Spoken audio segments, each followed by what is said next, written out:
Hoy nos acompaña en el Tesoro de la Isla Pablo Ruani, sacerdote católico, actualmente ejerciendo su apostolado en Florida, Estados Unidos. Pablo, ¿cómo estás?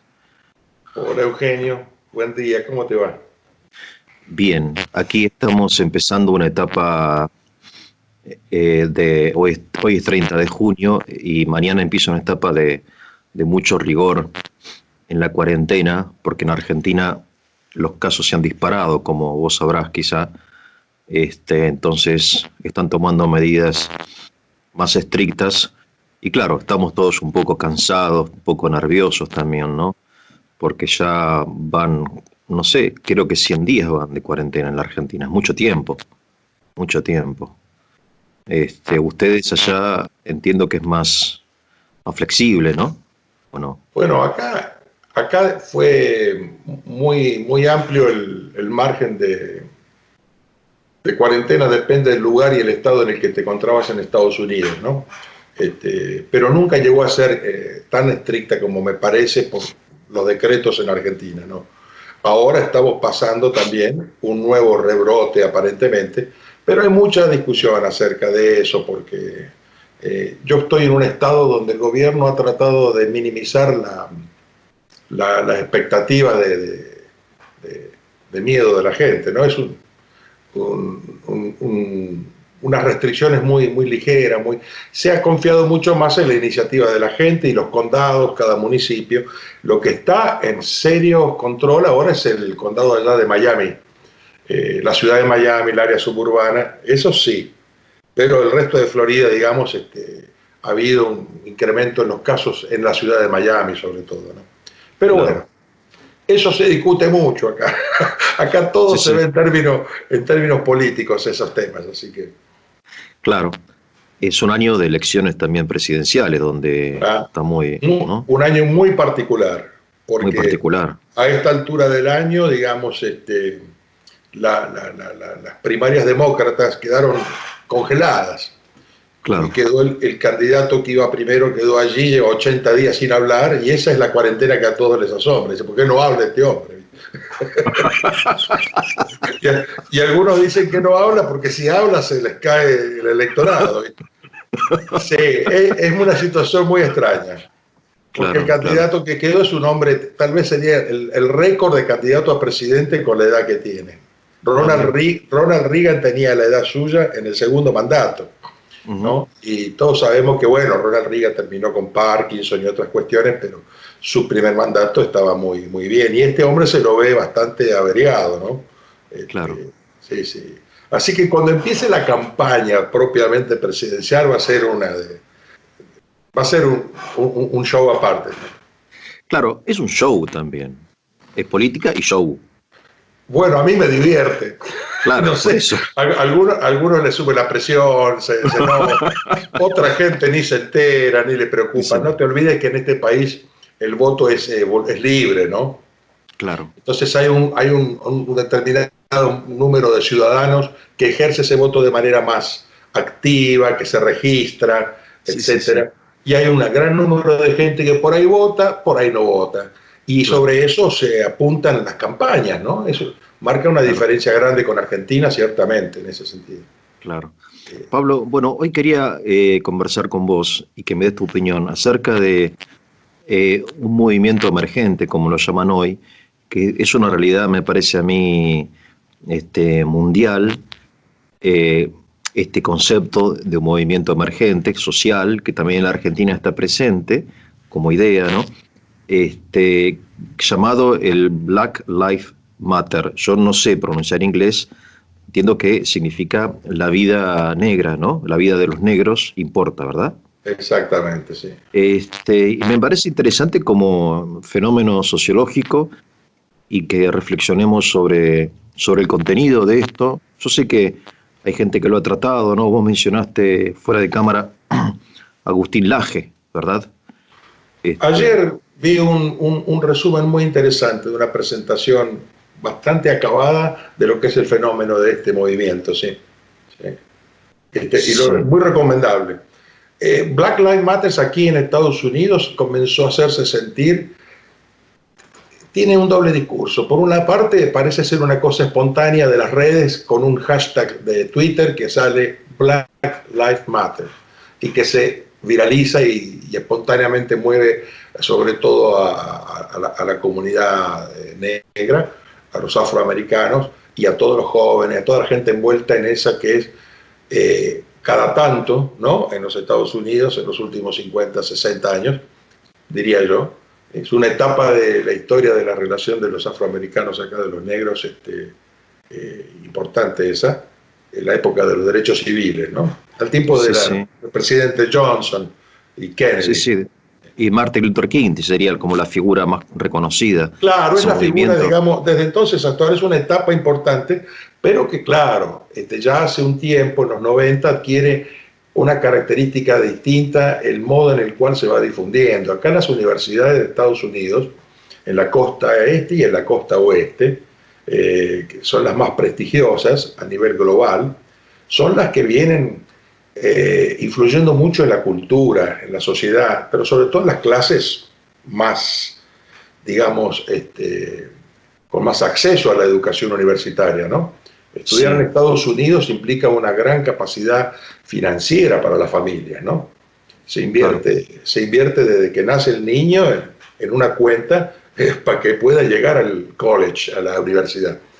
La gente, los grupos más con más acceso económico, los más ricos acá, en las universidades vienen siendo indoctrinados en una especie de odio a la cultura americana, ¿no? Es un fenómeno que tiene mucho tiempo ya, ¿no? Y, y el último movimiento de estos emergentes sociales que vos llamás acá, semejantes y contemporáneos a Tiananmen en China, ¿no? Las primeras revueltas, es una ola parecida a la que en los años 50, fines de los 50, en los países de la órbita soviética o del bloque de Varsovia, ¿no? En Europa Oriental, se levantaban contra el gobierno comunista, el sistema opresor. Acá se pretende desde los años 60 hacer algo semejante, o del Mayo francés, digamos, ¿no? No son fenómenos muy distintos, son más o menos igual, una fuerte carga ideológica, un discurso, un entrenamiento, una capacitación para la lucha de las ideas, ¿no? En el ámbito universitario, fue el pacifismo de los años 60, tiene los mismos ingredientes que los años 70, los 80 y los 90, muy parecidos, ¿no? Y que al conflicto social, que es más histórico de los negros en los Estados Unidos, siempre vas a encontrar muchos blancos detrás, ¿no? Blancos intelectuales, de la inteligencia, del sistema del establishment académico, que suelen Sí, ser, bueno, muy una usina de un sentimiento anti-americano, ¿no? Son los que instalan claro. la idea de Estados Unidos opresora, imperialista. Eso viene dominado acá en las élites culturales y con un background, como sería un escenario hasta cultural como es Hollywood, ¿no? Que provee una cultura popular semejante, ¿no? Black Lives Matter concretamente aparece en 2013. Yo estaba en ese momento en Brooklyn, cuando acá en Florida, en una ciudad al centro este de Florida, eh,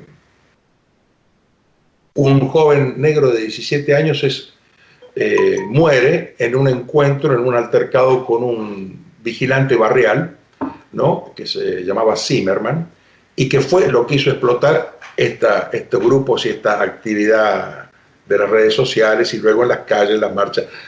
Los riots o revueltas callejeras son una constante, ¿no? Después del último periodo de los derechos civiles, han estado presentes de distintas maneras con esta connotación. Pequeños grupitos agitadores que son muy preparados, que tienen un discurso muy claro, hasta este último en el cual las fundadoras de Black Lives Matter, en el sentido de ser los rostros visibles, ¿no?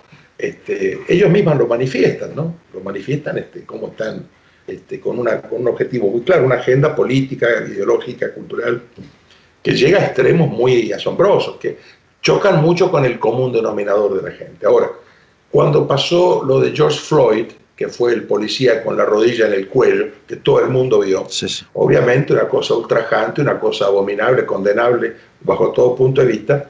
Inmediatamente se asumió como un acto de racismo, porque claro, es un hombre blanco policía ejerciendo la fuerza sobre un negro.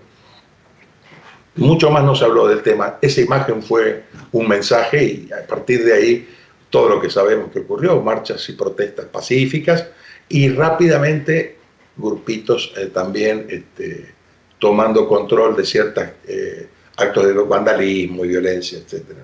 Y de ahora, eso sigue en muchas ciudades todavía, ¿no? Sí, sí. Sí, sí, se ha extendido, creo, en Europa y en el Reino Unido también. Es como que acá han en abierto Estados Unidos. sucursales en Canadá, bueno, en África, obviamente, en Ghana, Sí, sí, sí, pero sí. Incluso apareció otro grupo que no es racial, que no es de una defensa étnica, pero que es una defensa donde aparece siempre, se llama el Antifa, ¿no?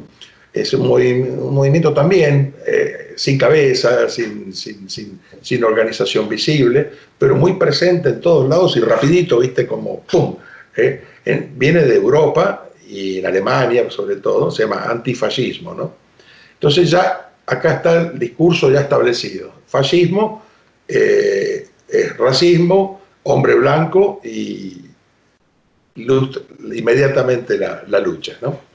Y es lo que está ocurriendo ahora, que está llevando las noticias todo el tiempo, romper estatuas de los próceres, de los padres fundadores, etcétera, ¿no? Todo tiene una lógica. Para los que somos más viejos y conocemos esto, tiene un formato semejante a la agitación callejera de grupos que están preparados para eso, que lo dicen muy interesante. Una de estas mujeres fundadoras, ellas mismas no se llaman mujeres, ese es otro tema también. Está muy vinculado a todos estos grupos emergentes sociales de revolución de género. Lo que fue la revolución sexual en los 60 ahora es la liquidez de género, ¿no? Buscan en eso difundir mucha liquidez en cuanto a los géneros. Vos sabés que en las universidades hay que cuidarse mucho de cómo los pronombres que usás. ¿En Estados Unidos?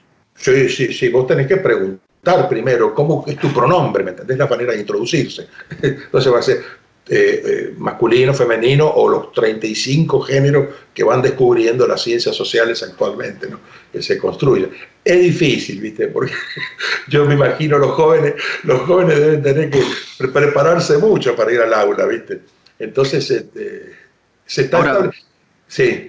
No, a ver, me surgen algunas preguntas, tampoco te quiero interrumpir, pero la primera pregunta, esto de los géneros un poco me sorprendió, me deja plasmado, aunque acá también está muy, ya hay que hablar con la E, no, ni Claro, todos, sí. ni todas, ni todos. El lenguaje inclusivo acá fue una moda en los años, a comienzos a fines de los 90.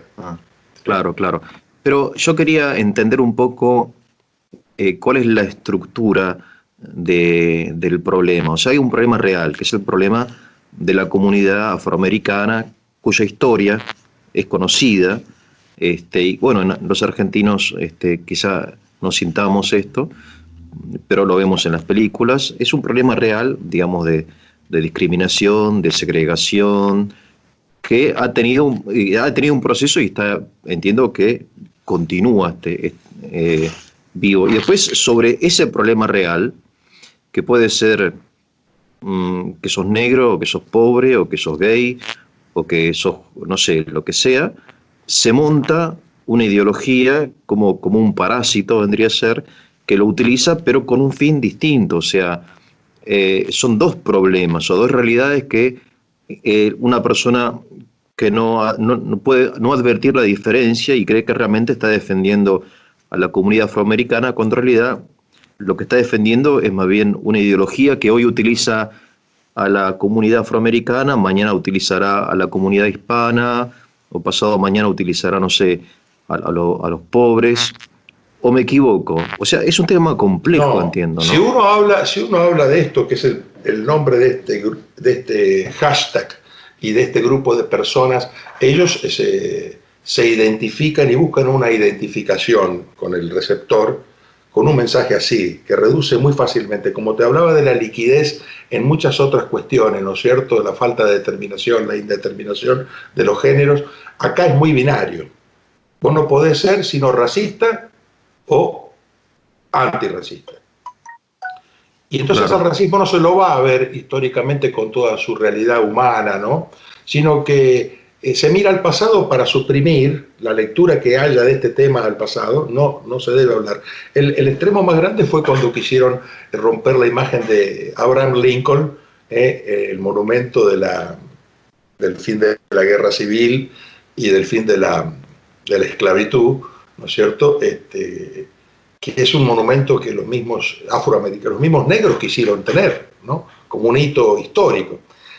La lectura de la historia de los negros acá, ellos son los únicos que quieren interpretar. Se les prohíbe a cualquiera intervenir. Es más, al mismo negro, cuando lea la lectura de la historia de una manera distinta a la que ellos le dicen, entonces le dicen, vos no sos negro, porque negro no es una categoría étnica para estos grupos.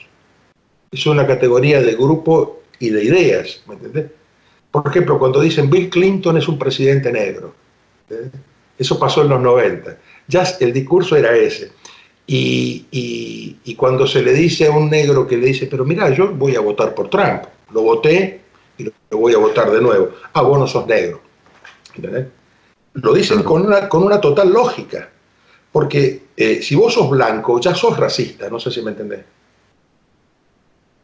Tenés que hacerte de tal manera este grupo para darte cuenta que el discurso en Estados Unidos es el blanco es racista. Y hasta que no lo acepte eso, no va a haber cambio de estructura, porque es todo junto, es un combo muy profundo acerca de la identidad, de todo. Esos grupos tienen un entrenamiento para hacer esto, y no importa la contradicción. Mira, hay una lectura distinta. ¿Cómo lo lee el común de la gente? El común de la gente, acá me refiero a la clase media, que no tiene mucho interés ideológico, ve las cosas con sospecha y dice, esto es política pura. Te voy a poner un ejemplo. Cuando dice política pura, es la permanente política que cada 4 años pasa con las campañas, ¿no? Claro. Para el mes de febrero de este año, y enero y fines del año pasado, era tan claro que Trump iba a ser reelegido, de que no había candidato demócrata, de que habían llegado a un punto muerto ahí las candidaturas, y no había un verdadero candidato elegible.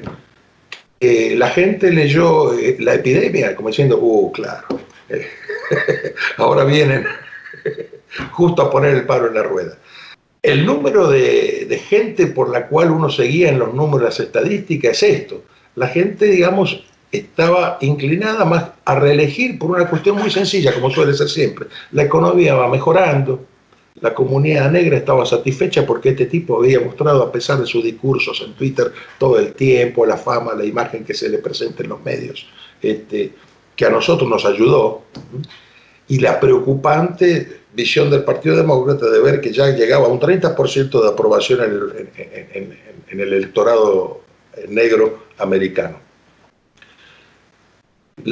Vino la pandemia, vino las medidas, etcétera. No vamos a entrar en ese tema, porque fue criticado por la oposición, todo lo que hacía estaba mal el presidente. Pero cuando se nota que a pesar de la pandemia de 2 meses ya, ¿no es cierto?, la economía comienza a recuperarse, el nivel de trabajo, si bien bajó en la actividad económica, etcétera, comienza a reflotar, ¡pum! Sale un día el candidato presidente Biden y se entrevista así por internet con un periodista negro que le pregunta acerca de qué piensa él hacer con la economía, con sus cosas. Y para ver si lo voto a ustedes. Pero pará, le dice Biden, que si vos no votás a nosotros, entonces vos no sos negro. Y eso fue muy duro, ¿viste? Porque en la comunidad de los negros en general eso cayó muy mal, salvo estos grupos que no miran las cosas de la misma manera. Al día siguiente aparece el policía pisándole la rodilla al cana, el policía al negro, y comienza todo este asunto. Salen a las calles y sabemos lo que pasó. Entonces la gente mira muy, muy claro la política y la oportunidad de todas estas cosas. Es el juicio que hay en la gente común. es lo que te dice, padre, esto lo estás planeando, viene el otro y dice, ¿vieron? Y entonces, ¿qué pasó?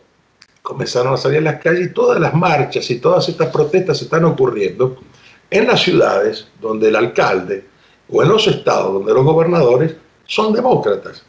Donde más duro había sido las cuarentenas, los aislamientos, los cierres de actividad económica, fue mucho más laxo en favorecer que salgan a protestar. Entonces esa contradicción así claramente fue alimentando más discusión política, ¿no? Porque en esas ciudades y en esos estados era donde estaban saliendo los republicanos pro-Trump, porque hay una enorme cantidad de republicanos que están contra Trump y que si bien preferirán que gane antes que ganen demócratas, no mueven un dedo a favor, más bien critican y qué sé yo. Salían a las calles la gente a decir que queremos trabajar o basta de cuarentena, qué sé yo. Comienzan las marchas en la calle y muchos alcaldes dando donaciones a esta gente, ¿no? Porque es bueno, porque finalmente miren lo que es el racismo en este país. Como si 8 años de un presidente afroamericano como Obama no hubieran existido, como si la reforma de los derechos civiles en los años 60 no hubiera existido, como si no hubiera institucionalmente un progreso innegable en contra de ese racismo que es siempre cultural y social. No hay leyes que puedan detener las cosas humanas, ¿no es cierto? Cada tanto han habido conflictos y supongo que lo seguirá habiendo, porque esa es la característica de un país democrático. La democracia pone leyes para igualdad, para lograr la concordia, pero no puede cambiar a la gente, a sus culturas, a su... Acá fue muy largo el proceso entre el sur, el norte, el Partido Demócrata, que era el partido de los esclavistas, por una parte, el Partido Republicano, que era quien venía, no con el puro interés de liberar esclavos, sino también con motivos económicos, obviamente, políticos, y se produjo una guerra terrible, ¿no? Y luego un periodo que es antes de los derechos civiles, que es la reconstrucción. Entre el 65, cuando termina la guerra, y el 77, son casi 10 años de reconstrucción. ¿Cómo se reconstruye estos estados que hay que volverlos a unir para que haya otra vez? Y eso fue muy difícil, fue muy difícil. Ya, o sea, sí. Entiendo no. Que luego del triunfo de la unión, entiendo que la política era de igualdad de derechos, pero de segregación, de separación racial, digamos, ¿no? Había la película no ve el baño para negros, el baño para blancos, el asiento para blancos. Eso no fue exitoso, porque era una cuestión donde... Pero ¿sabés qué es lo que yo usaría para explicar esto? Una frase del actor Denzel Washington, que como muchos afroamericanos tiene posiciones un poco contra la corriente más radical, ¿no? De enfrentamiento y de lucha. Dice, miren, cuando me hablan acerca de un tema que es muy relativo a todo este tema, ¿no? Que es la acción afirmativa, una política de integración por medio de cuotas, ¿no? Bueno, claro. Como con las mujeres, con las minorías, etcétera, etcétera. También con los negros. Él lo criticó mucho, como lo criticó mucho eso antes que existiera así viralizado en los Estados Unidos, el mismo Martin Luther King. La búsqueda de igualdad de oportunidades que él proponía era una búsqueda de reconocimiento del mérito, nunca una preferencia por los negros, claro. ¿No?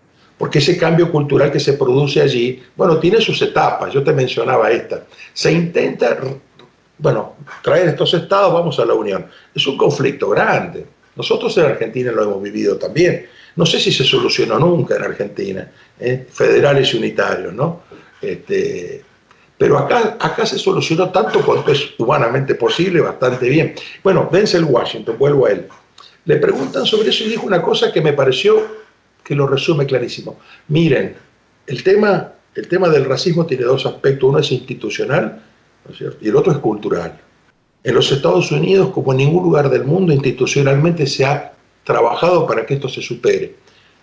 Porque las instituciones son instituciones donde la ley, los principios fuertes imperan, pero no pueden ni quieren, y son instituciones que no están hechas para lavarle la mente a la gente, cambiarla de adentro. El revolucionario que quiere reconstruir todo, ¿no es cierto?, tiene esa actitud. Hasta el punto de decirle a un negro, vos no sos negro, porque vos no pensás como tenés que pensar. que es decir, en términos de lucha de clase, en términos de oprimido, vos sos oprimido, entonces dejá de hablar como una persona que se libera a sí misma. Entonces, claro. esa visión totalitaria no es aceptada por los negros en su totalidad, ¿eh?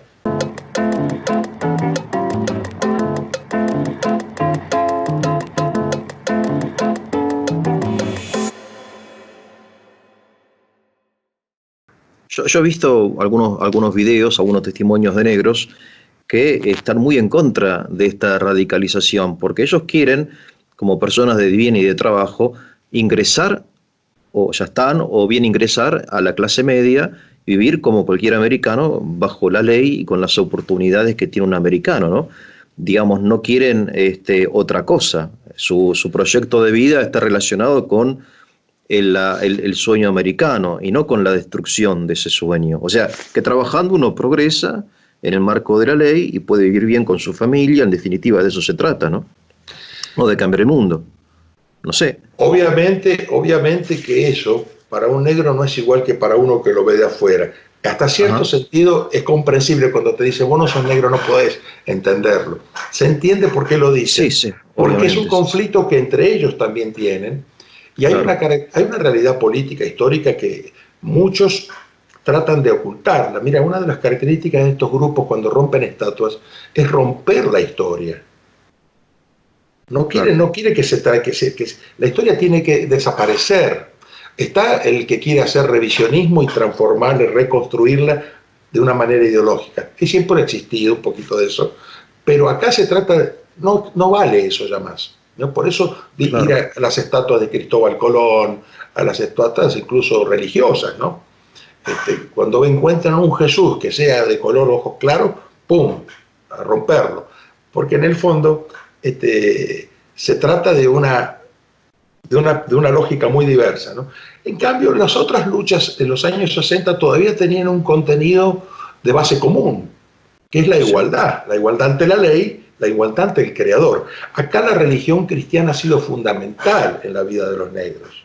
Ajá. ¿Entendés? Claro. Eso es un aspecto que también se intenta suprimir Sí, sí, sí. actualmente.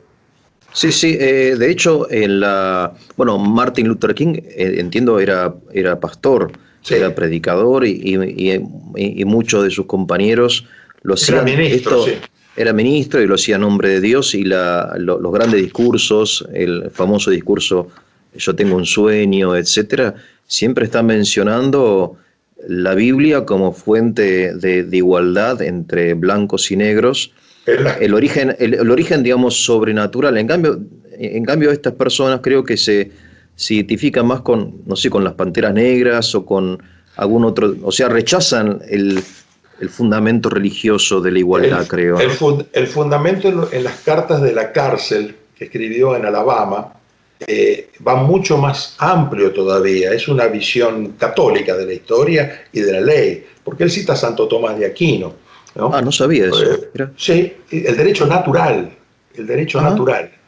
mira, la ley divina y el derecho natural. Y un derecho natural, dice, no puede sino basarse en una ley precedente, porque claro. es un razonamiento tomista que la Cima lo cita Santo Tomás, ¿verdad? Que él Ujú. nunca, bueno, no fue católico en el sentido Sí, sí, sí, de la confesión, de la denominación religiosa, pero sí lo fue en el sentido que los Estados Unidos tienen un sustrato católico universal, una base jurídica, legal, que se va más allá de la fuente de la Revolución Francesa. Hay una diferencia enorme. claro, La tradición jurídica del derecho anglosajón se remonta hasta el siglo XIII, ¿me entendés? claro, claro, claro. Es un sistema de precedentes y de hechos concretos que en el orden político representan siempre limitación hacia el poder del rey, la carta de Juan Sin Tierra, en 1200, y de toda autoridad que va a sustituir al rey para que esto no se transforme en una monarquía. De manera que son muy diferentes las narrativas. No quiere decir que los esclavos leían Santo Tomás. No, los esclavos vivían en una situación de alienación enorme y terrible. Pero era un poco la cultura de la época, no lo podemos olvidar. Si uno Claro. hiciera un cálculo como lo hacen los afroamericanos que quieren conocer la historia lo más fehacientemente posible. La esclavitud no fue el fenómeno más notable en los Estados Unidos, en las colonias, digamos. Ya había mucha más esclavitud en las colonias portuguesas, que son católicas, ¿no? Y ciertamente los ingleses fueron grandes mediadores de este gran negocio de la esclavitud, desde África hasta las Indias, ¿no? Y ya la misma Europa. Pero yo mencionaba la fe cristiana, porque si hay una cosa que caracteriza a la comunidad negra es que, como todo otro grupo, ¿no? Los italianos, europeos, se han secularizado con el paso del tiempo y hay un porcentaje enorme de nuevas generaciones que no son creyentes ni practicantes. Pero entre los negros ocurre una cosa, que son fenómenos interesantes porque la familia ha sido la primer víctima de la segunda etapa de la lucha social por los derechos civiles. Bueno, porque habría que ver cómo fue moviéndose el negro en esos tiempos, ¿no? Van hacia el norte, existe, me refiero a lo siguiente, la familia actualmente negra, de cualquier clase social, tiene en su mayoría fe religiosa y práctica religiosa. Sí, van a la iglesia. Sí, sí, pero hay un porcentaje enorme en lo que se llaman las inner cities, los centros urbanos más grandes de pobreza, lo que los mismos negros llaman gueto, ¿no? En los cuales el formato familiar ha sido muy vulnerado por la ausencia del padre. El 70% de los afroamericanos nace con madres solteras. Claro, Con un drama. padre, un segundo padre, medio hermanos, y todo eso sujeto o de alguna manera cautivo de la política paternalista, ni siquiera paternalista. Ayer escuchaba a esta chica que habla con Agustín Laje que lo decía muy bien, maternalista, ¿no? De que no, vos no podés, te tenemos que cuidar de vos. Eso ha hecho mucho daño a la comunidad afroamericana, económico, de libertad e independencia, y el argumento de que el negro que triunfa como individuo, ¿no? En una profesión, en un desarrollo de emprendimiento económico, financiero, independencia, en deporte, las figuras que son más notables y son más autónomas, se las acusó muchas veces de ser traidoras a su identidad negra, ¿no? Claro. Y una de las personas que mejor analizó este fenómeno es un economista negro que actualmente vive y tiene 90 años, se llama Thomas Sowell, y que es un economista de la escuela liberal clásica, más bien austríaca, ¿no? El mismo Hayek elogió su obra porque Thomas Sowell podía poner con ejemplo de la vida real, no solo hablando de los negros, sino de los grupos que estaban perjudicados por una economía de orden estatista y dirigista, ¿no? Sí. ¿Qué pasa entre los blancos? Hay una gran minoría blanca que vive en situaciones muy parecidas a las de los negros y que encima se les agrega el prejuicio cultural que en los últimos 60 años el progresismo en todas sus maneras ha puesto sobre ellos, ¿no? Tienen encima el estigma de ser racistas, ¿me explico? Sí, o sea el cogote rojo, como le llaman acá.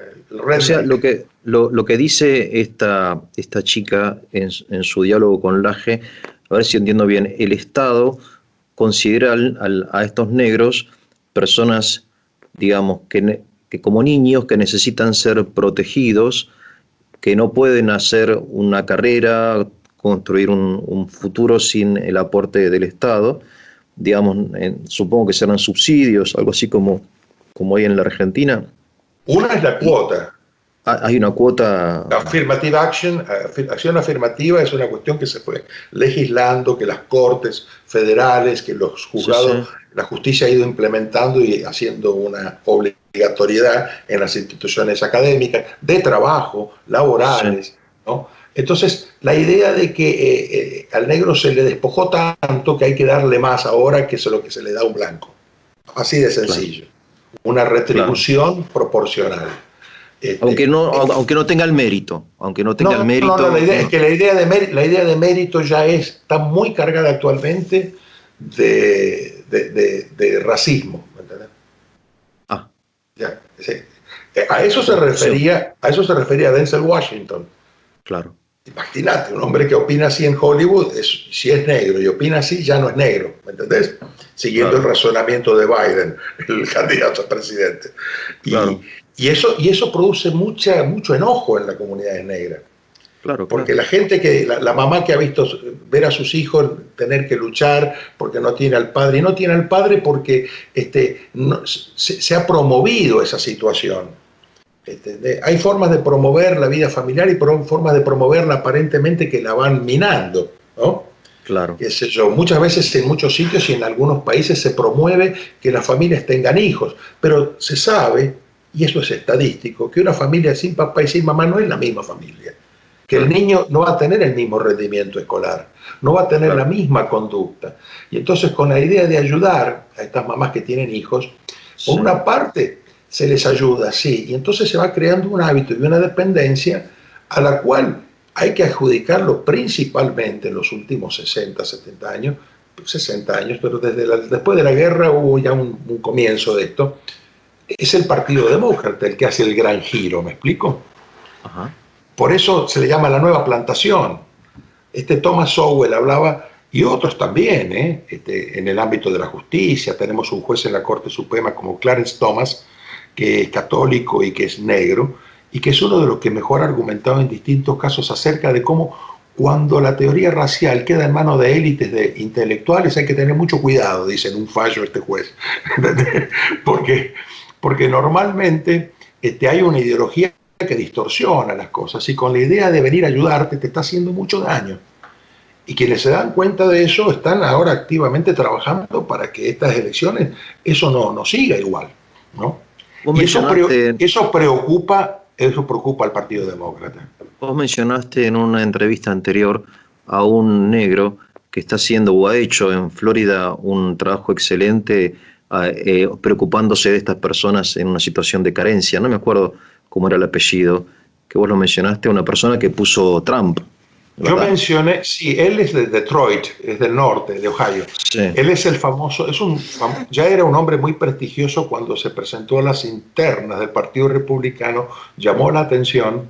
Se había hecho una película, incluso hay una película con un actor negro muy conocido que lo protagoniza él, porque es un hombre muy respetado, es uno de los más grandes neurocirujanos de este país, por la mira, cantidad de cirugías que ha hecho, su capacitación. Él se presenta candidato en las primarias republicanas y su discurso principalmente era ¿no? De tratar de abrir los ojos a todos aquellos que no permiten que los negros se enteren de estas realidades. Se claro. enteren de que, por ejemplo, los blancos, en la persona de Margaret Sanger, fundadora de Planned Parenthood, era una mujer con una ideología semejante a la de un doctor Mengele, ¿me entendés? Eugenicista, que debía Mengele, para que la el gente que no nazi, conoce, el doctor nazi, aquel de los nazis de Hitler, ¿no? claro, De que se debe controlar la población, se debe procurar de que los discapacitados, los que tienen síndrome Down, no vengan a este mundo, y también a los negros. Así de crudo, así de crudo. tremendo. Y lo más crudo de todo esto, que la fundadora de una institución que sigue y ha sido apoyada con el dinero de los contribuyentes, con los impuestos de los ciudadanos, para promover el aborto como una industria. ¿Entendés? Y que sobre todo el planeado o no planeado, el mayor número de abortos y de grupos de población de mujeres sean el de los negros, donde menos niños negros nacen por causa del aborto. Obviamente habría que ver las estadísticas por otro tipo de causas, anticonceptivos, etcétera. Pero ciertamente que es donde mayor daño tienen los niños por ayudas planeadas, ¿no? Sin padres. Y la figura del padre para la cultura de los negros es algo muy importante. Y ellos se dan cuenta y si bien hay una gran mayoría de negros que viven en esta situación, ellos son los primeros en buscar que la escuela, que el barrio, que la comunidad, que la integración con los blancos sea de acuerdo a la ley. con dignidad. No van a negar las atrocidades de la esclavitud, de la segregación, después de la reconstrucción que falló, pero dejó plantado al menos derechos para votar. Vinieron las leyes blancas en el sur, Jim Crow. Se le llamó ese grupo de leyes Jim Crow, que era un personaje de teatro, una figura de un negro representando derogativamente cómo el negro se comportaba, pero que venía de las plantaciones, los negros haciendo bromas de los negros y los blancos haciendo uso de esa figura de manera humillante, ¿no? Ha pasado con muchas cosas así. Pero ¿qué quiero decir? Todas esas leyes, sin embargo, fueron combatidas. Claro. Ha habido un progreso absolutamente observable, verificable, hasta el punto de que decir Estados Unidos es racista es una mentira que en un gran porcentaje de americanos te lo van a negar. Claro. Porque entendiendo por racismo, ¿no es cierto?, ese odio que se manifiesta en acciones como la segregación y demás. Si por racismo entendemos la necesaria falta de total identificación de las comunidades, yo creo que eso es inevitable en una democracia moderna. Claro. Es como decir, a ver, los hispanos y los chinos se van a llevar de acuerdo, van a ser amigos íntimos a nivel individual, circunstancialmente, pero los hispanos entre ellos, vas a Nueva York y los dominicanos están en este barrio, los mexicanos están por allá. Es natural. Es natural, y sobre todo en un sistema que tiende a ser justamente el lema de este país, un melting pot, una cazuela donde todo se mezcla, pero se mezcla claro, manteniendo las diferencias. Creo sí, que obviamente, sí, lo que sucede en la Argentina, lo mismo, vos lo sucedía. Sucede en la Argentina. Nosotros en Argentina no tenemos problemas raciales, ¿no es cierto? No hubo el problema de la esclavitud, no hubo el problema de la segregación, pero no podemos decir de que hay una total integración cultural. Y estamos contentos con que sea así, no hay problema. Yo vivía en Villa Crespo durante casi un año y me llamó la atención ese barrio, ¿no? En Villa Crespo, de que en 2 o 3 manzanas teníamos sinagoga, mezquita, iglesia ortodoxa rusa o qué sé yo qué, y por allá hubo una... Pero no es que los judíos se van a comer asado juntos. Después está el club de fútbol, el club... ¿Cuál era el de ahí, de Villa Crespo? Creo que Plata, no me acuerdo. El club de los judíos, ¿no? Pero eso es propio de una democracia moderna. Claro. Fíjate que en la Edad Media el gueto existía, pero no existía solo como una política de segregación, era también desde adentro. Pero sin entrar en detalles de que el racismo tiene distintas formas de leerse, ¿no? Esas diferencias tribales, llamarle como quieran, ¿no? Para quitar el tema de la raza, donde hay una igualdad ante la ley, todo eso se neutraliza inmediatamente. Claro. No se evita ni se puede. No le podés hacer una ley para lavarle la cabeza a la gente que ame. Es más, una cosa que muestra toda esta política tan radical, que es la lectura marxista de las clases, ¿no es cierto? Es el adoctrinamiento que estos chicos tienen en la práctica, ¿no? Es que en el fondo existe tanto desprecio por el otro como en cualquier lado, hasta el punto de decirle a otro, mira, vos no sos blanco, sos negro, entonces dejá de pensar así, ¿me entendés? Claro. Sí. El individuo y la familia, el grupo, se eliminan, queda solamente esta nueva tribu, que es una tribu deconstruccionista, que rompe la razón, ¿me entendés? Que ya no... Y eso entre los negros no cae bien muchas de estas políticas de género, no cae bien el que se nos quiera implantar esto. Es un poco, digamos, es el proletario de hoy, lo que era para el Marx de mediados del siglo XIX, el concepto del proletario desarraigado de todo vínculo cultural, religioso, no sé, que jamás existió. Que nunca existió, obviamente, hoy es el... Por eso te quería hacer una pregunta, Pablo, porque, bueno, yo sé que vos sos también licenciado en filosofía política, ¿verdad? Bueno, sí, hice una licencia. Sí, bueno, eso no es un tema menor, es muy importante. La figura de Marcuse y de toda esta gente, ¿no? Estos emigrantes austríacos que llegaron a Estados Unidos y fundaron algo que supongo que se podrá llamar, no sé, Nueva Izquierda o qué sé yo, y que, bueno, Laje trata mucho y escribió un libro con Márquez también, ¿no? Titulado Sí. La Nueva Izquierda, está presente en todo esto, entiendo.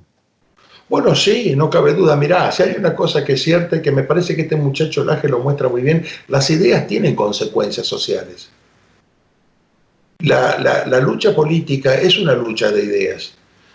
Y si uno va un paso más atrás, fuera de la ideología y de todos estos factores, uno que ha estudiado filosofía sabe cómo la filosofía también, de alguna manera, ¿no? Viene de la sociedad, vuelve a la sociedad de muchas maneras, como decía los antiguos socráticos, ¿no? El filósofo político o el político filósofo, ¿no?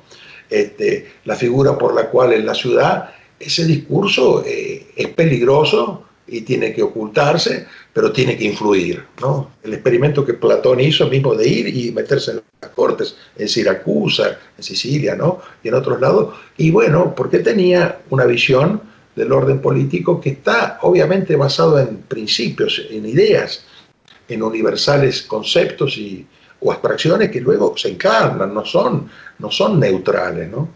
Yo creo que, obviamente, eso lo presentan bien estos muchachos, lo que le llaman el marxismo de la escuela de Frankfurt, la nueva escuela marxista, ¿no es cierto?, que buscan una nueva manera de estar presente en el mundo. Ya pasó la Guerra Fría, pasó la guerra armamentística, la guerra por el control de las armas, estamos en una nueva etapa y en los años 90 eso fue muy notable, ¿no? Por eso uno ve muchas cosas ahora, Eugenio, que no son nuevas, Claro. no son... Black Lives Matter existe, pero vos nombraste las Panteras Negras, son parecidos, solo que las Panteras Negras aparecían con vestidos tipo Che Guevara, Sí, porque sí, era sí. ahora no se van a poner nunca eso, ¿me entiendes? Y si sale alguno, los antifas pueden que hagan eso, porque los antifas tienen la mística del militante que viene del partigiano italiano, la resistencia francesa, militarizada. Pero estos grupos tienen un discurso, lo dice una de estas chicas fundadoras de Black Lives Matter. Estamos entrenados con la praxis marxista y estamos entrenados, como diciendo, tenemos muy claro lo que queremos. Y bueno, es cierto lo que vos decís. Y a las universidades acá han sido una mina de marxismo desde hace muchos años, de predicación antiamericana. Han creado en cierta clase alta un complejo de decirse americano, ¿no? Complejo de decirse No, americano. nosotros somos argentinos, Eugenio, y fíjate, no sé si coincidirás conmigo, pero en Argentina es muy difícil que haya una familia y un contexto, un grupo de gente que haya sido criado con simpatía hacia este país.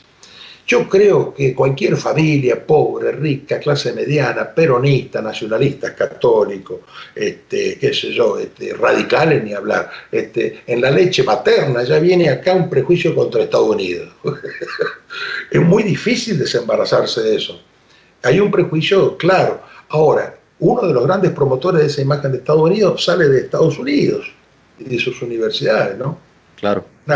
El concepto de guerra cultural surgió acá en este país, ese concepto, aunque la palabra ya viene de la época de Bismarck, ¿no? La República de Weimar, Sí, sí. sobre todo la revolución cultural de fines del siglo XIX, donde ahí el canciller alemán tuvo una fuerte presencia contra la Iglesia Católica y otros grupos conservadores, pero la guerra cultural acá es una guerra clarísima entre el mito fundacional, porque toda nación tiene un mito fundacional, una historia, más o menos un relato, diríamos nosotros ahora, Sí, ¿no? sí.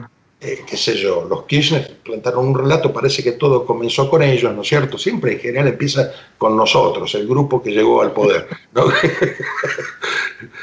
Cambiemos, vamos a cambiar. Siempre empezamos de nuevo, pero siempre se remite a un comienzo, qué sé yo. Yo miraba Claro. unos dibujitos animados que salían en Argentina para los chicos y que han vuelto al canal ATC, ahora cómo se llama, TV Pública, Sí, donde sí. aparecía todo el discurso de San Martín, de los padres de la patria, ¿no? Más o menos eran como los que prepararon el camino a Kirchner, ¿viste? Una lectura así. La famosa, ¿te acordás? San Martín Rosas Perón del revisionismo. Sí, Más sí, o la menos. línea histórica. Aquella Sí, sí. bueno, ahora es una línea distinta y se mezcla Mariano Moreno con Belgrano. Cuando se trata de hacer revolución, muy bien lo explican en esa charlita que la tengo fresca porque la escuché ayer y vale la pena, de Agustín con esta chica, no recuerdo su nombre, muy joven. Cuando se trata de hacer revolución, lo primero que hay que hacer es borrar el pasado. Fíjate, recordaba el ejemplo de la Revolución Francesa con el cambio de los meses del año, los días de la semana. Otros nombres tenían, ¿eh? Claro, nombres vinculados un poco a la mitología griega, una especie de nuevo renacimiento. ¿Viste el Claro. renacimiento en el arte, en El las año letras? cero, claro. Sí, ¿No? sí. Bueno, pero el renacimiento aquel previo era un poco revalorizar la antigüedad con nuevos ojos, ¿no? Claro. Sacarnos un poco los ojos que nos trajeron los monjes o los padres de la iglesia y mirarlo con la frescura del nuevo paganismo, ¿no es cierto? Cosa Sí. que es imposible porque no vas a tener los ojos del antiguo, tener los ojos de ahora, que siempre Claro. tienden a ser progresistas, porque yo creo que es algo que entró en el mundo por el cristianismo, de que mañana va a ser mejor que hoy. Eso es ese optimismo en la historia, ¿viste? De que lo O sea, tienen todo. el progresismo es como una herejía cristiana, vendría a ser. Y sí, no tiene, es un parásito, sí. Que Vive parasitan el de, cristianismo, claro, vive de y la no, esperanza sí, cristiana. sí, sí, vos mencionabas pensadores judíos, mira, uno de ellos es muy interesante, pensadores de izquierda, perdón, este es un judío, que mirando al pasado clásico de la filosofía política, él decía, no podemos negar de que el cristianismo, de alguna manera, ¿no es cierto?, ha hecho un cambio tan grande porque ha desdivinizado, ¿no es cierto?, el poder político y lo ha relativizado, pero al mismo tiempo ha dejado una figura potente que es la del futuro, la victoria de un rey. Lo decía siendo judío y con mucho respeto, pero muy claro el mensaje, ¿no?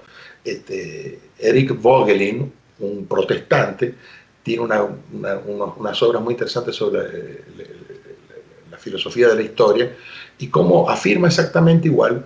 Y después Carl Schmitt, contemporáneos los tres, ¿no? de la preguerra, de la guerra mundial, afirmando lo mismo, ¿no? La idea de que sin cristianismo no se entiende la política actual. Claro. ¿Y qué significa? Es una relectura, ¿no? La relectura que el cristianismo trae de toda la historia. Te trae el relato de que hay un padre creador, etc. Y de que hay una victoria final y un triunfo y un reino, que finalmente nadie lo puede parar, ¿no? Claro. ¿Querés algo más revolucionario que eso? ¿No es cierto? Ahí, digamos, porque incluso Sí, pretende sí. conocer el principio, pretende conocer el final y la fórmula.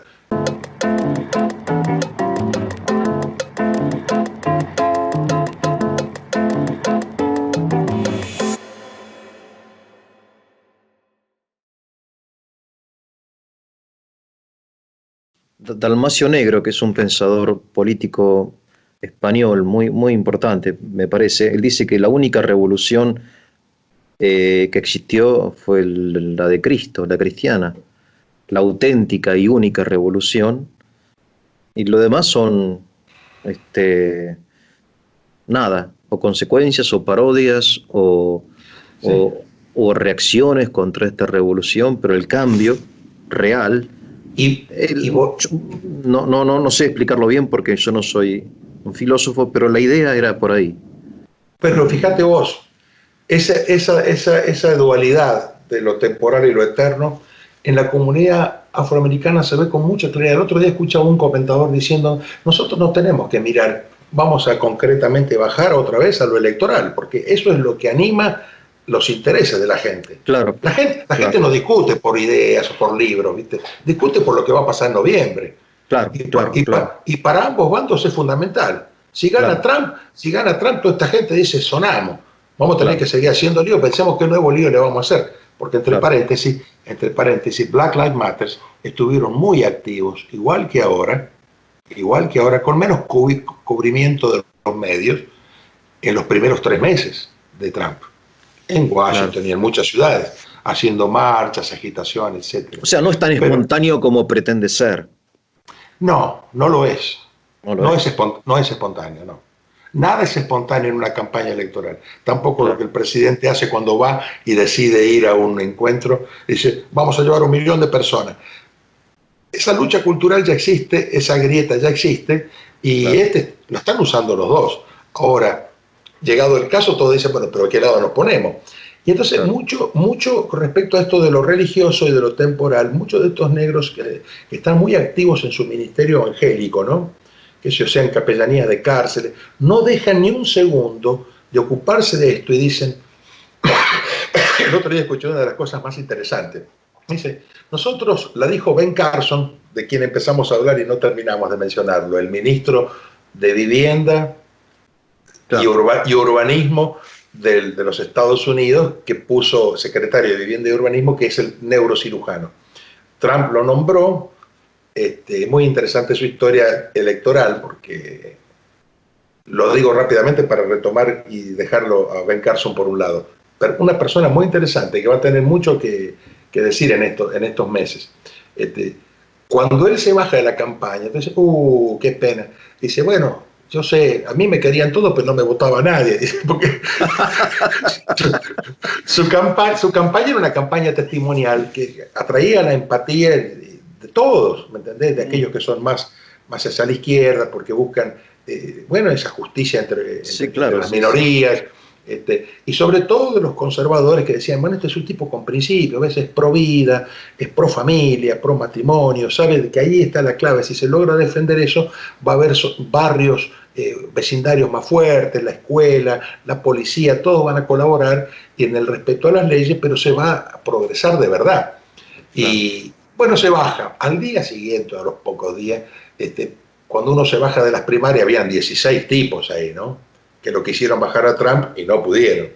Claro. Todo, y con toda la plata del aparato del Partido Republicano, que es potente. Y Carson se baja en un momento y le preguntan siempre, bueno, ¿y a quién de los que queda va a apoyar? Y yo lo voy a apoyar a Trump, dice. ¿Para qué dijo eso? ¿Viste? No era correcto que dijera eso. Lógico, si estaba ahí para hacer una alternativa a este viejo Claro. loco, demente. Todo lo opuesto a su figura, ¿viste? Un Claro. hombre que se conoce por la TV, por el show, porque era un showman, y Un aparte showman, sí. en los negocios inmobiliarios, ¿no? Un tipo que Sí, sí, hacía sí. plata. Entonces, y dice, me gustó la respuesta que le dice, bueno, hay que dar una chance, y vean, son 4 años, no va a ser porque la idea que plantan siempre en una elección, este va a ser el fin de los tiempos, el fin del mundo, acá cada 4 años, religiosamente, el mes de noviembre, la segunda semana creo que es, ya va a ser la 58 veces Claro. que se elige presidente, y eso no falla. Claro. Entonces, esa idea de que viene uno para hacer la revolución en este país no cuadra tanto. En Claro. Argentina un poquito sí, porque la gente, viste, no sé por qué, pero creemos que siempre va a venir algo nuevo que esta vez se arregla. Acá hay un cierto realismo en eso. Pero en estos momentos, volviendo al tema que hablábamos acerca de la religiosidad de los negros, cuando son religiosos, desde la época de Reagan, se han envuelto mucho ellos y el resto de los evangélicos en los votos. Te decía hace un rato que el voto en este país no es obligatorio, y eso es muy importante, porque ese factor de que no es obligatorio significa que hay grupos, un porcentaje importante, algunos hablan de un 20%, que hay que motivarlo para que venga a votar. Claro. El gran motivador de un grupo que nunca votaba, porque eran los cristianos evangélicos que consideraban, no, que venga el reino, que venga el Mesías. ¿Viste? Eran escatológicos, así. Escatológico, como lo suelen ser, como lo es el cristiano en general, Eugenio, vos y yo. Somos cristianos, somos mesiánicos. El mismo nombre nuestro lo dice. El realismo político que trae la Iglesia Católica es cierto, sí, ocupémonos de las cosas de este mundo, sabemos que no vamos a cambiar todo. Cuando Jesús dice, a los pobres siempre lo tendrán con ustedes, parece que fuera un republicano, que dice, bajemos los decibeles, no nos subamos a un camión de la Sí, sí. revolución, porque El el paraíso paraíso acá no está. no Entonces, está, como dice. esa expectativa mesiánica en el cristianismo ha existido. Y hablemos de la Iglesia, que finalmente ese es el tronco en el cual la historia de los cristianos se apoya, sea institucionalmente como carismáticamente, ¿no? Desde tiempos apostólicos estas dos tendencias están ahí. Ahora, acá en Estados Unidos fue un tipo como Reagan, al cual se le criticó casi igual que a Trump. Primero, porque de demócrata se hizo republicano, igual que Trump, igual que Trump. Y de tipo del espectáculo se hizo político. Unas críticas, yo me acuerdo, era un pibe, estaba en Buenos Aires todavía trabajando allá en la agencia de publicidad, y hablar contra Trump, contra Reagan en ese momento era lo políticamente correcto, como en Argentina en estos momentos.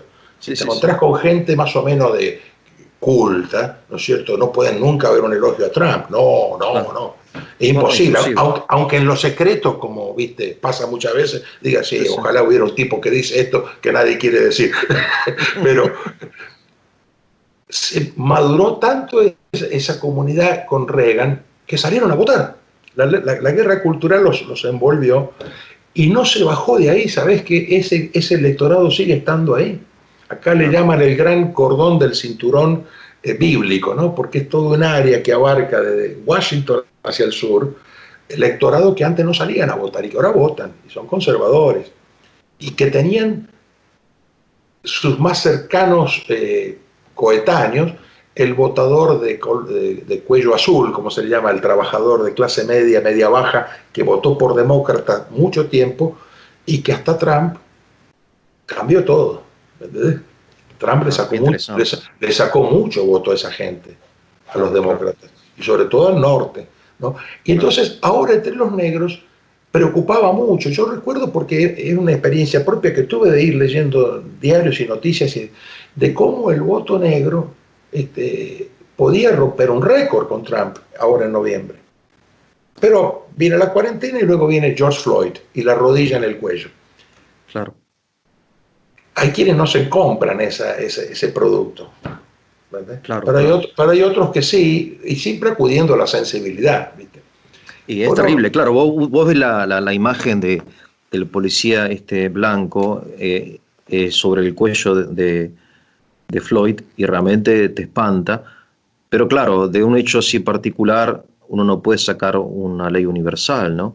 Es un sofisma, como dirían, no sé, no se puede concluir que todos los policías son así y aparte, ¿qué hacemos sin la policía? Y de hecho, fíjate vos, ese efecto contraproducente rápidamente surge. Ahora lo que se reclama es ley y orden. En este país, todo lo que es muy revolucionario tiene pocas perspectivas. Claro. Mira, claro, está como, no sé, vacunados, inmunizados contra eso, al menos por ahora, no sé. Porque todo lo que ha sido radical, y no ha faltado, como te digo, está reducido a esa presencia cultural en las universidades, por un lado, ¿no? Claro. O vamos a los grupos de skinheads, a los neonazis. Siempre existieron esos grupitos, sobre todo después, porque son reacción y reacción, acción y reacción. Esos grupitos surgen, ¿viste? Y ese odio, ese rencor del blanco que está marginado así, levanta. Siempre ha habido locos de todo tipo, qué sé yo. Pero todos sabemos de que son minorías, ¿me entendés? Claro. Ahora, lo que se busca en las elecciones siempre es el voto ese más numeroso de indecisos, ¿no? De la clase media, digamos, claro. Siempre hay una lucha por ese voto y siempre se busca en este tipo de confrontaciones así exagerar un poco las cosas. Ahora, tanto en el 2016 como ahora, la prensa está actuando de una manera tan desencarada, descarnada. Porque de 10 canales que están criticando al gobierno por le echan la culpa de todo, ¿viste? La rodilla del tipo ese, y bueno, porque está Trump, obviamente. Todo. Hasta la minoría de canales con una buena audiencia, pero que sostienen argumentos distintos. Lo curioso es que acá se ve esa discusión. Y no se frenan, ¿eh? Yo no la veo en otros lados, no la veo en Europa de la misma manera. Está mucho más callada, ¿no? Yo no veo, por ejemplo, yo miro canales de oposición al gobierno actual en la Argentina, son todos más o menos iguales en materias políticas, sociales, culturales. Eso es verdad, lo que vos decís es muy interesante, que en Europa hay como un pensamiento único y en la Argentina también. En Estados Unidos quizá no ha llegado aún esta hegemonía, ¿no? O sea, hay más discusión, más debate. Hay más debate en la plaza pública, sí. Como te digo, en las academias y las instituciones educativas públicas y privadas prestigiosas es muy difícil. A un estudiante con ideas conservadoras se le hace muy difícil. No, acá, por ejemplo, los medios son marxistas, o sea, los medios públicos son nada. Y después, nada, eso, es lo mismo de siempre, ¿no? No hay un auténtico debate, en realidad, en la Argentina. Sí, está implícito el Este, acuerdo de lo políticamente correcto, que pasa sí, por estas cuestiones. Hay una marcha hacia estos nuevos derechos y a estos nuevos grupos emergentes. Punto. Estas nuevas minorías ya están. Hay que sí, sí. aceptarlas, punto. Y el que va contra eso está fuera de la historia. No se discute, no se discuten argumentos, no se Sí. discuten. Lo Bueno, y como última pregunta, Pablo, en definitiva, vos cuando me dijiste que nosotros también somos escatológicos, ¿no? En el sentido de que esperamos el reinado de Cristo futuro, esta gente, ¿no? Bueno, uno dice, bueno, yo lucho contra tal cosa, ¿cuál es el objetivo final? ¿Establecer qué? Porque tampoco ellos quieren una América, digamos, una clase media, no quieren entrar a la clase media, no quieren ser como los blancos, quieren como ser otra cosa. ¿Qué es lo...? Me parece que no tiene ningún sentido esto, ningún objetivo claro. Es como la revolución permanente, me da la bueno, sí, impresión. sí, sí. Sí, pero vamos a mirarlo en términos más concretos. Hay mucho dinero por detrás. Uno hace las cosas por algún motivo. Sí, Si vos querés plantearlo en términos de idea e ideología, bueno, Marx decía, bueno, finalmente para que llegue el comunismo. Él sí, sabía bueno, que no iba a llegar nunca. Entonces siempre había motivos para que haya un Estado, porque Marx era anarquista. claro. Bueno, estos Él y, también son. él y Ayn Rand, que era la máxima ideóloga del libertarianismo de acá, más radical, no difieren en su objetivo último. Que me dejen Claro. solo a mí, Sin Estado. sin Estado. El Pero Estado, por definición, es violento, es injusto. Una cosa claro, así. y sobre todo cuando está patriarcal, blanco, Claro. ¿me entendés? Claro. Tiene todas las cosas, no La tiene nada supresión bueno. del Estado. La supresión del Estado vendría a O ser un sea, poco. es un nihilismo, ¿no es cierto?, Claro, permanente, nihilismo. para Claro. empezar de nuevo. Ahora, ¿qué vas a empezar? Y bueno, el individuo, qué sé yo, algún mito. En la Claro. vida concreta se maneja mucha guita, Eugenio. Claro. Y eso ya es bastante motivador a lo largo de la historia. ¿Viste? Hoy estamos recordando a los primeros cristianos de Roma, ¿no? Viste que fue San Pedro y San Pablo, pero durante 3 años hubo persecución en Roma. Murió Pedro, murió Pablo, y se los celebra a todos estos, que eran muchos, cuando Nerón largó la bola. Miren, estos cristianos son un desastre, siempre están haciendo líos, seguro que están ellos detrás de este incendio, qué sé yo, cómo cuentan. Y el chivo expiatorio siempre, ¿verdad? Sí, el chivo expiatorio. Mientras tanto, el tipo se hizo la Domus Aurea, que era la casa de oro enfrente de lo que es el Coliseo ahora, ¿no? Y Claro. entonces los políticos, los patricios más conservadores empezaron a decir, no será vos, desgraciado, el que hizo todo esto. La política, siempre la política y los ideales. Y los ideales. Es una permanente tensión en la historia. Mira, hasta el punto tal que hay una figura que los filósofos políticos más recientes, sobre todo sí, en el siglo XX, después de esta guerra mundial, han puesto una y otra vez como ejemplo de esta visión de la historia, ¿no? Es inevitable que todo el progresismo de torte socialista y cualquier progresismo de orden cientificista, pongámosle, la vacuna ya va a llegar, porque hay una esperanza, siempre está, alguien nos va a salvar, Sí, ¿viste? sí. No es Cristo, será Bill Gates, la Fundación Soros, o será Trump, o será... La idea de una figura bíblica que es muy curiosa y desde el Nuevo Testamento, y que rompe la cabeza de muchos filósofos políticos, más allá de los padres de la iglesia y los teólogos, que es la idea del catejón. Una categoría interesante para analizar la historia, ¿no? En la carta segunda a los tesalonicenses, San Pablo habla acerca de lo que viene, el hijo de la iniquidad. Así como se anuncia el triunfo de Cristo, se anuncian Sí. las etapas previas, ¿no? O sea que el cristiano tiene en su cultura una visión de la historia bastante, pero bastante afinada como para enfrentar epidemias, para enfrentar todo esto. Hasta el punto que no faltan entusiasmo, ¿me entendés? De gente que quiere anticipar esos hechos. Y cuando se refiere a ese triunfo del hijo de la iniquidad, que le va a quitar todo lo sagrado, ¿no es cierto? Sí. Cuando llegue el momento cumbre de todo esto, antes de la victoria final, todavía hay algo que lo detiene. Y San Pablo habla de algo que muchos miran, bueno, está en la historia, ¿no? ¿Qué detiene a la impiedad para que llegue? Bueno, este orden y esta ley, en eso coinciden todos.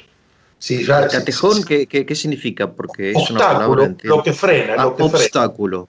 lo que frena. Lo que pasa es que San Pablo, la palabra griega que usa, leo a los que explican eso, no es que yo sepa griego, es doble. En un momento se refiere a algo, ¿no?, lo que frena, y en otro a alguien, el que está deteniendo, impidiendo que aquello aparezca. ¿Y qué es lo que no aparece?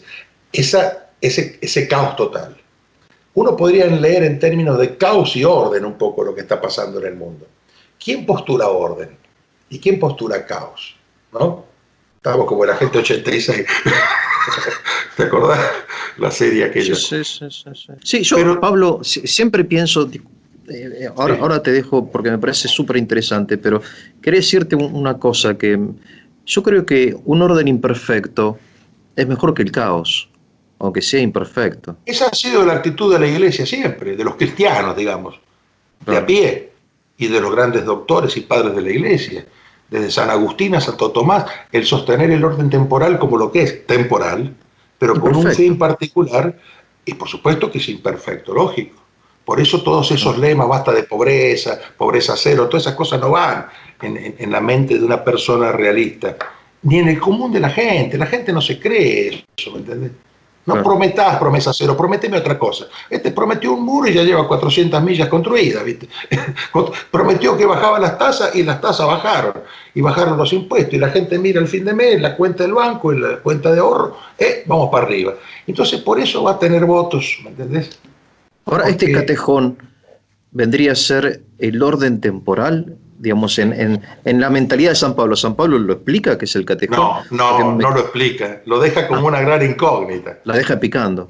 Y mirá, hay muchos padres de la iglesia. Hace poco, bueno, hace un par de años compré un libro de aquel que era intendente de Venecia, alcalde de Venecia, un filósofo italiano, Massimo Cacciari, que es un hombre contemporáneo, no tendrá más de 72, 73 años, que hace un librito pequeño muy interesante sobre el catejón y trae como apéndice todos los textos que él encontró desde padres de la iglesia, escritores eclesiásticos de los primeros siglos, complementando su lectura, ¿no? Es una lectura hecha como un laico. En Italia decir laico es decir yo no soy religioso, ¿no? Claro. Y Cacciari creo que no lo es ateo o agnóstico, pero conoce muy bien esta categoría del pensamiento cristiano, ha leído a Schmitt, ha leído ciertamente estos autores de la filosofía política que usan esta figura.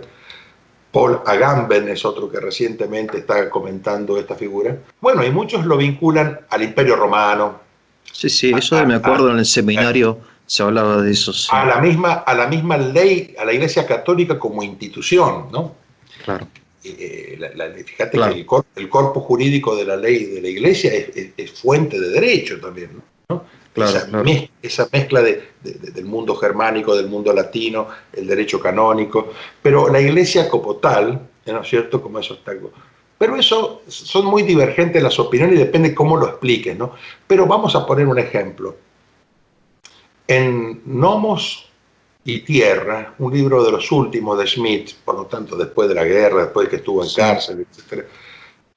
Él habla de esto otra vez en su análisis de los Estados Unidos. Siempre me llamó la atención eso, ¿no?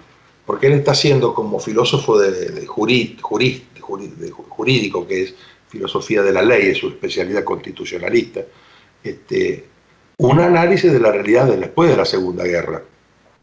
Y habla de lo que son las áreas del poder político, ¿no? Tierra, mar, aire, ¿no? Y analiza los bloques políticos y vuelve a mencionar esta idea asociada un poco al experimento americano, ¿no? Que es un experimento secular, hijo del iluminismo en gran parte, pero también con una tradición muy distinta a la Revolución Francesa, muy distinta a la Revolución de Cornwall en Inglaterra, muy distinta a la Revolución alemana, como la describe Marx, Carlos Marx en su crítica a la filosofía del derecho de Hegel, que dice comenzó con Lutero, ¿no? Las claro, guerras religiosas, dicen, es muy lindo ese texto de Marx, porque ahí ve claramente él cómo mira la revolución, ¿no? Es claro. un fenómeno cultural. No hacía falta ir a Gramsci para mirar el marxismo cultural. ya estaba en marcha. Ah, mira. Le llama al primer revolucionario en Alemania, porque él dice, Alemania es revolucionaria, ¿no es cierto? Alemania es revolucionaria. Claro, él está haciendo la crítica a la filosofía del derecho de Hegel, y su propósito en ese libro es mostrar que después de haber mostrado que la filosofía del derecho se basa en una idea de Dios que tiene que ser superada, como la supera el ateísmo suyo, muy inspirado en Feuerbach, ¿no? Dice, eso es un Dios que tiene que ser deconstruido. Él se remonta a la primera revolución a Lutero. Mira, Los padres de americanos, con todo su interesante. mito fundacional, Sí, venían cansados de las guerras religiosas. Entonces, claro, la tolerancia que acá plantean es una tolerancia bastante práctica, más allá de principista o masónica, ¿no? claro, Es una claro, claro, claro, tolerancia sí, sí, real de cansancio encima, hasta el punto claro. tal, que permitió una libertad muy eficaz en paralelo con los charters, las primeras constituciones de derecho. Acá, antes de que estaba la constitución de una república ya independiente después de la guerra contra Inglaterra, existían como los cabildos en las colonias, ¿no es Sí, cierto?, los sí. charters de derecho. Y para eso se buscaba a la comunidad real y sus representantes, y se respetaba y toleraba, hasta el punto tal de que los primeros católicos que llegan acá son autores de eso, ¿no? Nosotros estamos celebrando 200 años de la independencia argentina, ¿no es cierto? Y acá un poco más, pero son muy parecidos los fenómenos, con la diferencia de que acá no llegó la corona evangelizadora, sino que llegó una corona inglesa con la fe ya recibida y luego una libertad que se le fue de las manos, más de lo que hubieran querido, porque la Iglesia Católica en 3 generaciones más ya era culturalmente aceptada, hasta el punto que como tribu urbana los católicos se sentían americanos, integrados totalmente. Lo que les pasó a los Pablo, negros. Sí, sí, perdón. no, no, es que es interesantísimo. No, pues, Si, si te parece, dentro de 2 o 3 semanas continuamos nuestra charla y hablamos sobre estos temas, continuamos hablando, por ejemplo, sobre el catejón y nos fuimos para el lado de los tomates, como se dice. No, pero te lo digo no, no, para no. que no quede tan pegado con Plasticola esto. La idea del catejón se la escuché a algunos conservadores afroamericanos, muy interesante. Te decía, esa visión de los evangélicos que han comenzado a votar en la comunidad negra también, como entre los blancos, ¿no es cierto?, ha formado una alianza que ahora es políticamente muy activa, y que yo veo reflejos de eso en el evangelismo en Brasil y en Argentina, que a veces tienen una capacidad de distinguir, bueno, nuestro compromiso como cristianos es pero esto hay que defenderlo, vamos y pongámonos. No sé si me explico, ¿no? Sí, sí, sí. Han adquirido un grado de manejo de las dos cosas, ¿no? No vamos a dar la vida por algo que es temporal, pero hay que defenderlo, porque acá se juega también lo que Dios planeó para nosotros, ¿no? Y por supuesto, siguen aquellos que no quieren envolverse en política y lo consideran inútil, y siempre habrá gente así, ¿no? Que dice, esto no tiene arreglo, esperemos que venga Cristo, que solucione todo. Pero en el cristianismo y entre los negros está muy fuerte esta idea de que hay que apoyar todo aquello que se oponga al orden. Bueno, de hecho, Trump, bueno, y acá con esto termino, recientemente fue a visitar una importante iglesia evangélica, creo, fue un acto político en realidad, ¿no? Es decir, Sí, lo hace, o sea, sí, él siente con la Biblia en la mano. claro, en una parte del evangelismo este, un importante, no sé, voto, no sé, qué sé yo. Sí, lo ayudaron Qué sé mucho, es yo, verdad. Los afroamericanos lo ayudaron de dos maneras en el 2016. Una, no yendo a votar muchos, muy curioso, y otra, votando mucho los evangélicos.